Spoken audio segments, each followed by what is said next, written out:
Hello everyone! So kasama ko si Ate Rog. Kakatapos lang namin ng meeting ngayon. Saan masasabi mo? Wala. Na-stress ka ba? So umorder kami guys ng kape. So kasama namin yung mga boss namin. And nasaan ba tayo? Nasa Coffee Project Makati kami. Ate Rog. Diyan, bestie ko ngayon. Hi!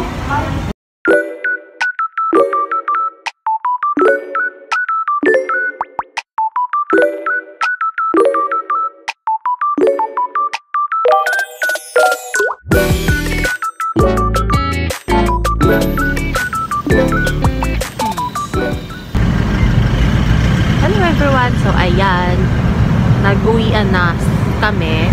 So natapos na kami for today's agenda. So ang naging agenda namin is nag-meeting kami with the client and also ay minit namin sila. So actually, kaninang umaga nasa office kami and tinapos namin yung mga quotations. Tapos bumiyahe kami with MRT and then after that nag-quick lunch kami with the Singaporean representative na meron kami and nag-present na kami with the Japanese company. So after nun, nung presentation kasi since mabilis lang naman yung allotted time namin with the presentation itself, ay nag-quick meeting kami sa coffee shop. Tapos ayun na, natapos na kami actually.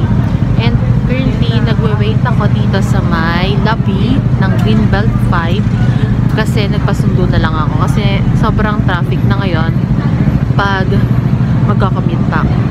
So yun,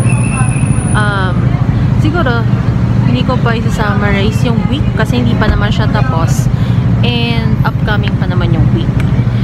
So, pwede pang madami pang pwedeng mangyari. Pero, sa first 2 days ko, actually, sa week na to, ay actually, kahapon, lumabas kami. Tapos ngayon, lumabas ulit kami.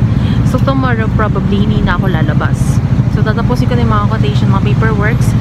And, ang gagawin ko is, aaralin ko ng matitiban yung product. Kasi gusto ko maintindihan ko ng maigi yung product para hindi tayo bokya pag nagpe-present. Hindi man ako nag-present, pero syempre, kumukuha tayo ng idea pag nagpe-present.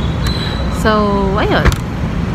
So, i-cut ko na lang to pag nasa bahay na.